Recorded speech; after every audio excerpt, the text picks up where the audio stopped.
بسم اللہ الرحمن الرحیم۔ السلام علیکم پیارے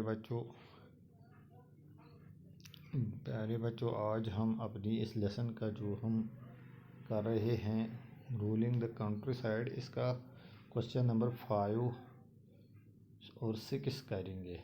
تو کوشچن نمبر 5 کیا ہے؟ Give two problems which arose with the new Munro system of fixing revenue. دو پرابلمز بتانے ہیں جو پیدا ہوئے ہیں نئے Munro system of fixing revenue کے ذریعے سے۔ جو ریونیو فکس کیا تھا مونرو سسٹم کے ذریعے تھے، اس سے جو پرابلمز اٹھی ہیں، دو پرابلمز بتانی ہے۔ اس کا آنسر ہے: دا new Munro system of fixing revenue posed two problems. Number 1, the revenue demand was fixed way too high for peasants to pay. Number 2, peasants were unable to pay the rent, which culminated into villages getting deserted.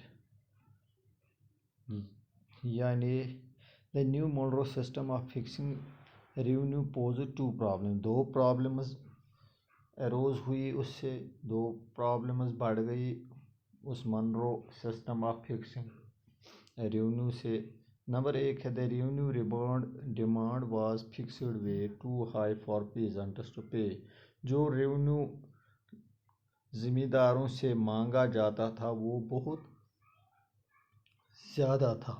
It was to high, بہت زیادہ revenue, جو زیادہ tax زمینداروں سے مانگا جاتا تھا۔ Number 2، peasants were unable to pay the rent, which culminated into villages getting deserted. یہ جو زمیندار تھے پیزنٹس، وہ یہ جو ٹیکس ان پہ عائد کیا گیا تھا، ان سے حاصل کیا جاتا تھا، they were unable to pay the rent، تو وہ یہ بھرنے کے قابل ہی نہیں تھے، کیونکہ ان کے پاس اتنا پیسہ ہی نہیں تھا کہ وہ یہ ٹیکس بھرتے، یہ ریونیو بھرتے۔ وجہ کیا ہوا؟ the rent which culminated into villages getting deserted، جس سے ولیجز ہی ختم ہو گئے، ولیجز ہی تباہ ہو گئے، کیونکہ بھاری ریونیو دینا پڑتا تھا۔ تو اس کے بعد ہے question number 6، why were riots reluctant to grow indigo؟ why were riots reluctant to grow indigo؟ ریوٹس ہو گئے یہی پیزنٹ زمیندار، وہ انڈیگو کیوں نہیں اگاتے تھے؟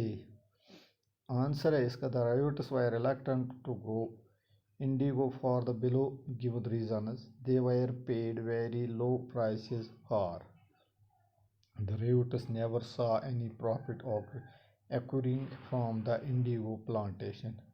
Riots were asked to grow indigo on the fertile parts of their land by the planters, which they were apprehensive about. یعنی the riots were reluctant to grow indigo for the below given reasons، وہ کیوں نہیں اگانا چاہتے تھے یہ Indigo? they were paid very low prices for، جب وہ اگاتے بھی تھے تو اس کا کم قیمت دیا جاتا تھا ایسٹ انڈیا کمپنی کی طرف سے۔ the riots never saw any profit accruing from the indigo plantation، جو انڈیگو پلانٹیشن تھی انہوں نے اس میں کبھی فائدہ نہیں دیکھا، وہ جو فائدے کے لیے کرتے تھے انہیں اس کا کبھی فائدہ نہیں ملتا تھا۔ riots were asked to grow indigo on the fertile part of their land by the planters, which they were apprehensive about۔ اور جو یہ زمیندار تھے انہیں بتایا جاتا تھا کہ جو آپ کی زمین ہے، جو آپ کی فرٹائل زمین ہے، آپ کے پاس بہت ساری زمین ہے لیکن جو فرٹائل ہے، جو زرخیز زمین کا حصہ ہے، اسی پر یہ انڈیگو آپ اگاؤ۔ which they were apprehensive about، جس کے لیے وہ پریشان تھے، جو وہ نہیں چاہتے تھے۔ پیارے بچے یہ 2 کوسچن اچھی طرح سے اپنی کاپی پر نوٹ کر کے رکھنا اور یاد کرنا. شکریہ.